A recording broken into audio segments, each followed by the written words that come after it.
Every single review just gives you a bunch of different features and you are still absolutely confused which is the best choice for you. What I'm going to do is I'm going to tell you just the very specific features that you actually need to pay attention to understand which is the best choice for you based on your specific case. And on top of that, I have some discounts and crazy bonuses if you use my affiliate links, so check out all of the links in the description. When it comes to Mailchimp automations, it has all of sort of the main automations that you will need. So all the basic things like purchases, link clicks, tagging. However, important thing is that split testing is only available for campaigns.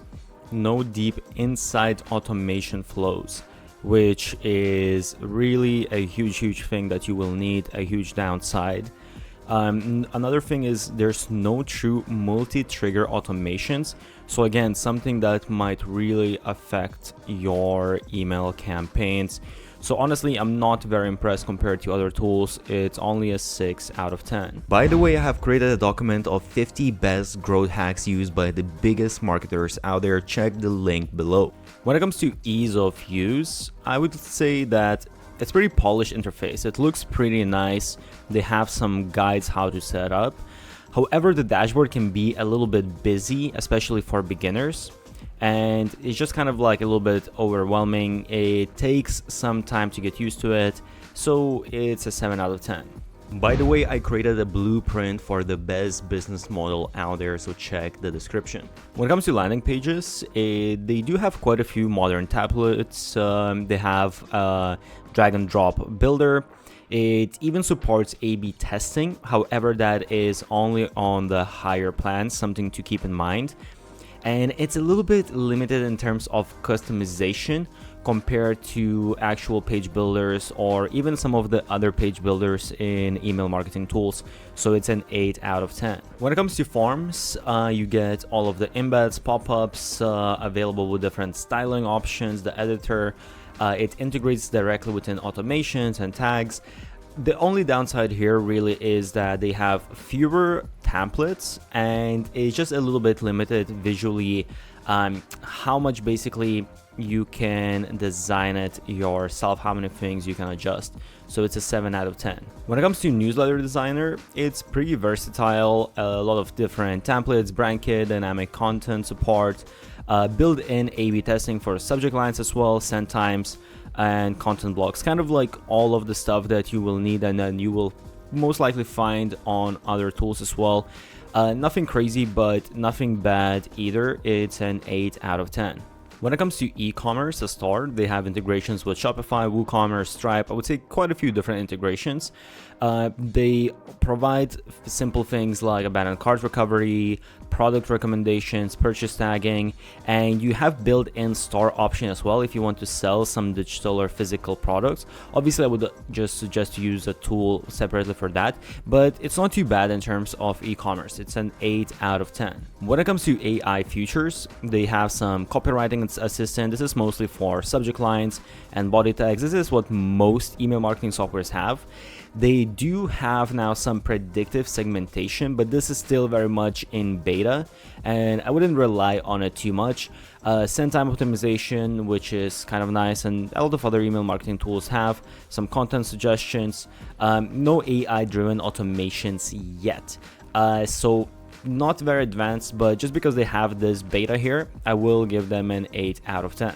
When it comes to unique features, I wouldn't say there's anything unique per se. The only thing I can think of is that they also provide some social posting and sort of like ad creation stuff and postcard marketing.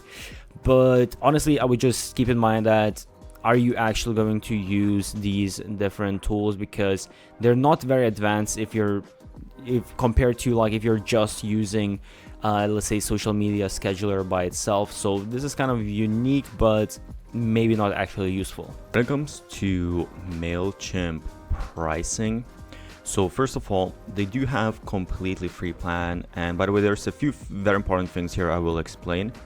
But the free plan is actually only up to 500 subscribers and you can only send 1000 emails. But honestly, You can't do any automations. It's missing all of the important features. Honestly, it's really a useless plan. I don't think you should. If you're going to go for a free plan, don't go with Mailchimp. You can't do anything really. Even if you're gonna go with Mailchimp, you're gonna start with a paid plan. So for paid plans, few very important things. So first of all, this seems very cheap right now, but this is because they just have this 50% discount for the first year. I don't know if it's just a promo right now, but as you can see, the real price is $110 a month for 10,000 subscribers on Essential plan, and Standard plan is $135, and Premium is $350. And let me tell you a couple of important things. So this might seem okay, it's not too bad, 110. However, when you look at the different automation flows, this only provides up to 4 flow steps, which honestly, most likely you will run out very quick. And actually, when it comes to all of these other features that are super important, when it comes to like the automations, the sending, advanced segmentations, the Essential plan doesn't include any of that. So really, you're not going to go with Essential plan. You're going to go with either the Standard or you're going to go with a Premium plan. So the Premium plan is $135, which is a little bit more on the expensive side. And another thing here is that you're limited how many emails you can send. So you can send 120,000 emails, 12 emails per contact, which means that you might run out of the emails sent before you run out of contacts. So if you have 10,000 subscribers, you actually might need to get a plan for 15,000 to be able to send 18 emails per basically one subscriber. And then the price, as you can see, increases to $230, so it increases quite a lot. And honestly, when it comes to the features, this price tag is really quite a lot for considering all of the different features that you get and you don't get. I would say that it's really overpriced. I think Mailchimp is just the oldest software out there. It's the biggest known name. That's why they can really overcharge you by quite a lot. Really, this is probably, I would say, the worst value for money that you can get when it comes to pricing. So who is it best for? Honestly, I really don't understand why people use Mailchimp. For me, compared to all of the other email marketing softwares, it's way overpriced and it's actually more expensive and gives you worse features than other email marketing softwares. So I don't understand. I think it's just the oldest and the biggest tool, hence it's still very popular because a lot of people just have heard of Mailchimp and they just sign up for it. But honestly, there are other tools that are much better and much cheaper. So AWeber has some of the basic automations that you might need, some purchase-based tagging, all of these sort of like basic things. The only thing here I would say is that it doesn't really have any multi-trigger workflows. It doesn't have advanced logic and goal tracking, deep event triggers. So honestly, it has most of the basic stuff, but just missing a couple of different things. Also split A/B automations, which is a pretty huge thing. So it's good for simple sequences, but not really great for if you want a little bit more complex automations. So I'll give it only a 7 out of 10. When it comes to ease of use, it's very straightforward, very beginner friendly. I think that's their target market. Clear separation between lists, campaigns, landing pages, very minimal learning curve. I do think there are a couple of softwares that are just a tiny bit easier to comprehend and just have a little bit nicer interface. That's why I'll give it a 9 out of 10. When it comes to landing pages, honestly, I'm not super crazy about the templates. They are kind of okay, I would say, style-wise. You can have a look for yourself on the website if you see if you like any of them. They do have 100+ templates, which is nice. Customizable blocks, video embeds, basic analytics, so all of those kind of basic things that you will need. It does like A/B testing. which some email marketing softwares do provide, and it could have a little bit more flexibility. So it's a 6, maybe even, it's a 7, maybe even a 6 for landing pages. When it comes to forms, they do have inline pop-up forms with simple customization. You can trigger automations, apply tags. Templates are, I would say though, kind of basic. They're not very beautiful templates, and design flexibility is limited as well, so it's a 7 out of 10. When it comes to newsletter designer, they have this drag and drop editor with some pretty solid, decent templates and dynamic content. The smart designer can help you to create branded email templates. I'll kind of showcase later a bit what this means. And you have A/B testing for subject lines, but no A/B testing for the actual email content. So it's a 7 out of 10. When it comes to e-commerce, you have built-in actually tools to sell digital products with Stripe. This is, I do have to emphasize, very, very simplistic. There are some automatic product taggings, simple purchase triggers, so they do provide some of this stuff.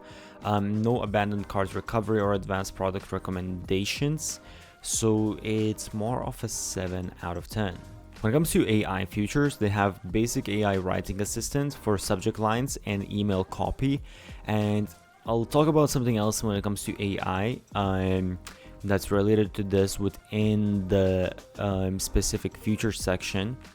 But other than that, no predictive send time optimization, no AI driven segmentation yet, no automations. So some of these things other email marketing softwares already have, so it's just a 6 out of 10.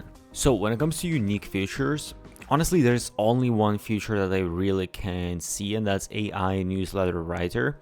So basically they have this automate your weekly newsletter in your voice, and supposedly this is supposed to help you to automatically in your voice help you to draft newsletters, remind you when to send them, and you still can adjust all of the different things. This, I would say, is kind of just basic AI writer for your email, what other softwares provide as well, but they are kind of just packaging this as like this 100% automated AI newsletters writer. And perhaps if they develop more on it, perhaps this could be useful. So if you're writing a lot of newsletters and you want to try to have the easiest process with AI, this might be somewhat worth to look into. When it comes to AWeber pricing, it's pretty simple. However, there is one caveat you need to understand. So basically we can choose this plan between 7,500 and 10,000 subscribers. They have mainly two different plans. They have this done for you plan, and at least now they're running this promo. You can decide yourself whether this is worth for you. I would rather just do it myself, to be honest. But you have the Lite and the Plus plan. And billed monthly, the Lite plan is $100 and the Plus is $135, which is somewhere in that middle range. There are some softwares that are cheaper that I think provide more features than AWeber. But one thing here to note as well is that with the Lite plan, first of all, note that you get 10 times the subscribers, so basically 10 emails per subscriber. On this plan, you'll get 12. So again, you might run out if you have, let's say, 9,000 subscribers, but you're sending like 15 emails per month to them. It's not gonna be enough for you. Another super important thing is like you only get one email list, and well, if you're going to use the landing page, it's only 3 landing pages and only 3 email automations. This, I think, is this and the one email list is absolutely killers for me. And also, aside from that, some of these sales trackings, some of them are, if we go into the actual features, you will see that, okay, behavioral automation, this is not included, branded click tracking links, this is not included. Some of these features are super, super important. So honestly, most likely you will go with a Plus plan. The Lite plan is kind of just there to anchor it. you're going to go with this. So you're going to be paying 135 a month. So it's not horrible pricing, but as I said, I think there are just better deals out there. So who is AWeber best for? I would say that it's just like a very simple email marketing tool. No very advanced features. Honestly, it doesn't really stand out to me much. If you see that, okay, you feel like this tool just fits you really well, then you might as well go for it. But honestly, I do think there are better tools out there, and they even come at better price as well. Every single review just gives you a bunch of different features and you are still absolutely confused which is the best choice for you. What I'm going to do is I'm going to tell you just the very specific features that you actually need to pay attention to understand which is the best choice for you based on your specific case. And on top of that, I have some discounts and crazy bonuses if you use my affiliate links. So check out all of the links in the description.